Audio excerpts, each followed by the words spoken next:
ಶಕ್ತಿ ಯೋಜನೆ ಬಂದಿರೋದು ಎಲ್ಲ ನಮಗೆ ಸಖತ್ತು ಯೂಸ್ ಆಯ್ತೈತೆ. ಬೇರೆಯವ್ರು ಯಾವ ಥರ ಅನ್ಕೋತಾರೋ ಅದನ್ನ ಗೊತ್ತಿಲ್ಲ, ನಮಗೆಲ್ಲ ತುಂಬ ಉಪಯೋಗ ಆಯ್ತೈತೆ. ಗೃಹಲಕ್ಷ್ಮಿ ಬರ್ತಾ ಇರೋದು ಎಲ್ಲ ತುಂಬ ಯೂಸ್ ಆಗೈತೆ. ನಮಗೆ ಬಡವರು ಹೆಣ್ಮಕ್ಳುಗಳಿಗೆಲ್ಲ ತುಂಬ ಯೂಸ್ ಆಗೈತಣ್ಣ. ಅನ್ನ ಭಾಗ್ಯ ಕೊಟ್ಟವ್ರೆ, ನಮಗೆ ತುಂಬ ಖುಷಿ ಆಗೈತೆ. ಸಿದ್ದರಾಮಯ್ಯವರು 2ನೇ ಬಾರಿ CM ಆಗಿದ್ದಾರೆ. 5 ವರ್ಷ ಯಾರು ಪೂರೈಸಿರಲಿಲ್ಲ ದೇವರಾಜ ಅರಸು. ಹೌದು ಸರ್, ದೇವರಾಜ ಅರಸು ಬಿಟ್ಟ ಮೇಲೆ 2 ಸಲ CM ಆಗಿ 5 ವರ್ಷ ಪೂರೈಸಿರೋದು ಸಿದ್ದರಾಮಯ್ಯನೇ CM ಆಗಿರೋದು ಅಷ್ಟೇ. ಗ್ಯಾರಂಟಿ ಯೋಜನೆ ಎಲ್ಲ ಕೊಟ್ಟಿದ್ದಾರೆ, ಎಷ್ಟು ಅನುಕೂಲ ಆಗ್ತಿದೆ ಸರ್? ಎಲ್ಲರಿಗೂ ಅನುಕೂಲ ಆಗ್ತಾ ಇದೆ. ಮುದುಕರಿಗೆ, ವಯಸ್ಸಾಗಿರೋರಿಗೆ ಎಲ್ರಿಗೂ ಪ್ರತಿಯೊಬ್ಬರಿಗೂ ಅನುಕೂಲ ಆಗ್ತಾ ಇದೆ. ಬಸ್ ಫ್ರೀ ಬಿಟ್ಟಿರೋದು ಎಲ್ಲ ಅನುಕೂಲ ಆಗ್ತಾ ಇದೆ. ಇನ್ನು ಮುಂದಕ್ಕೆ ಹಿಂಗೆ ನಡೀಲಿ ಅಂತ ಕೇಳ್ಕೊಂತೀವಿ. ಸರ್ಕಾರ 2 ವರ್ಷ ಆಯ್ತು, ಮುಂದಿನ 3 ವರ್ಷ ಅವರೇ ಇರ್ಬೇಕಂತ. ಇನ್ನು 3 ವರ್ಷ ಅಲ್ಲ, ಇನ್ನು ಮುಂದಕ್ಕೂ ಅವರೇ ಇರಬೇಕು ಅಂತ ಆಶಿಸ್ತೀವಿ, ನಾವು ಕೇಳ್ಕೊಂತೀವಿ. ಸಿದ್ದರಾಮಯ್ಯ ನೋಡಕ್ಕೆ ಅಂತ ಬಂದ ನಾವು. ಸಿದ್ದರಾಮಯ್ಯ ನಮ್ಮ ಕಣ್ಣಿಗೆ ಕಾಣ್ತಾ ಇಲ್ಲ. ಏನು ಅವ್ನು ಒಳ್ಳೇದಾಗಿ ಅಚ್ಚುಕಟ್ಟಾಗಿ ಗೆಲ್ಲೋದನ್ನು ನೋಡ್ಬೇಕಷ್ಟೇ. ಸಿದ್ದರಾಮಯ್ಯ ಗ್ಯಾರಂಟಿ ಯೋಜನೆ ಮಾಡಿದ್ರು. ಸಿದ್ದರಾಮಯ್ಯ ಗ್ಯಾರಂಟಿ ಗೆಲ್ಲಬೇಕು. ನಮ್ಗೆ ಒಳ್ಳೇದಾಗಬೇಕು ಅಂದ್ರೆ ಸಿದ್ದರಾಮಯ್ಯಗೆ ಒಳ್ಳೇದಾಗಬೇಕು ಅಂದ್ರೆ ಗೆಲ್ಲಬೇಕು ಅಷ್ಟೇ. ಇಷ್ಟೊಂದು ಜನ ಮುಂದಕ್ಕೆ ಅವರೇ ಗೆದ್ದು ಬರಬೇಕು. ನಮ್ಗೆಲ್ಲ ಸಹಕಾರ ಕೊಡಬೇಕು ಸಿದ್ದರಾಮಯ್ಯ. ಸಿದ್ದರಾಮಯ್ಯ ಬರಬೇಕು ನಮ್ಗಂತೂ ಅದನ್ನೇ ನಾವು ಕೇಳ್ಕೊಳ್ಳೋದು, ನೀನು ಕೇಳ್ಕೊಳ್ಳೋದು. 3ನೇ ಸರಿಗೆ CM ಆಗ್ಬಿಡ್ಬೇಕು ಸಿದ್ದರಾಮಯ್ಯ.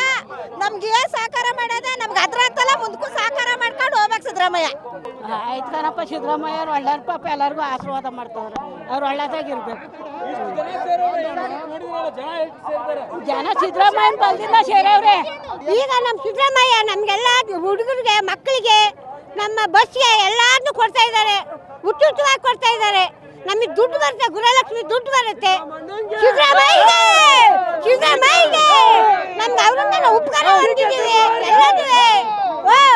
ಹಿಂಗೈತೆ ಕಣಪ್ಪ ನಮ್ದು. ಬಡವ್ರ ಭಾಗ್ಯ ಅವನು ಯಾರು ಸಿದ್ದರಾಮಯ್ಯ ಅನ್ನದಾತ ಅವನು ಇಲ್ವೇನಪ್ಪ. ಅದಕ್ಕೋಸ್ಕರ ನಾವು ಬಂದಿವಿ, ಎಲ್ಲಿ ಒಳಕೆರೆಯಿಂದ ಬಂದಿರೋದು. ನೋಡಿ, ಈ ಸಮಾವೇಶ ನಾವು ನಮಗೆ ಪಂಚ ಗ್ಯಾರಂಟಿಗಳಿಗೆ ಮೂಲಕ ಜನರು ಚನ್ನಪಟ್ಟಣ, ಶಿಗ್ಗಾಂವಿ ಮತ್ತು ಸಂಡೂರಿನಲ್ಲಿ 3 ಕ್ಷೇತ್ರವನ್ನು ಕಾಂಗ್ರೆಸ್ ಕೈವಶವಾಗಿದೆ.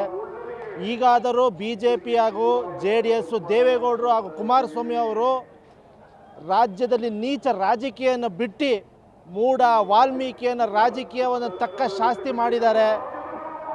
ಓಟಿನ ಮೂಲಕ 3 ಕ್ಷೇತ್ರದಲ್ಲಿ ಜನ ಉತ್ತರ ಕೊಟ್ಟಿದ್ದಾರೆ.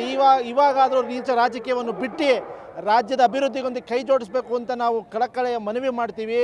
ರಾಜಕೀಯ ಬದಿಗೊತ್ತಿ ರಾಜ್ಯದ ಅಭಿವೃದ್ಧಿಗೊಂದಿಗೆ ನಮ್ಮ ಕಾಂಗ್ರೆಸ್ ಪಕ್ಷದೊಂದಿಗೆ ಕೈ ಜೋಡಿಸಬೇಕಾಗಿ ಕುಮಾರಸ್ವಾಮಿ ಹಾಗೂ ಯಡಿಯೂರಪ್ಪನವ್ರ ಕುಟುಂಬ ಕೈ ಜೋಡಿಸಬೇಕು.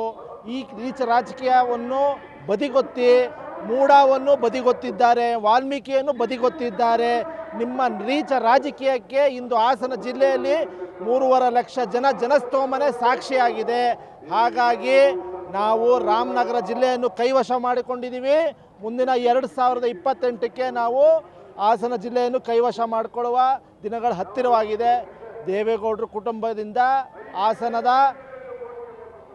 ನಾವು ಜನತೆಗೆ ಮನವಿ ಮಾಡೋದೇನೆಂದರೆ, ನಿಮ್ಮ ಪುತ್ರ ವ್ಯಾಮೋಹ, ಮಕ್ಕಳ ವ್ಯಾಮೋಹವನ್ನು ಬಿಟ್ಟು ನೀವು ಪಕ್ಷವನ್ನು ಕಾರ್ಯಕರ್ತರೊಂದಿಗೆ ಬೆಳೆಸಿದ್ರೆ ಪಕ್ಷ ಉಳಿಯುತ್ತೆ. ಇಲ್ಲ ಅಂದರೆ ಈ ಜಿಲ್ಲೆಯಲ್ಲಿ ಮುಂದಿನ 2028ರಲ್ಲಿ 5 ಕ್ಷೇತ್ರದಲ್ಲಿ ಕಾಂಗ್ರೆಸ್ ಪಕ್ಷ ಅಧಿಕಾರಕ್ಕೆ ಬರುವುದು ಶತಸಿದ್ಧ. ಗ್ಯಾರಂಟಿ ನ್ಯೂಸ್, ಸುದ್ದಿ ಖಚಿತ, ನ್ಯಾಯ ನಿಶ್ಚಿತ.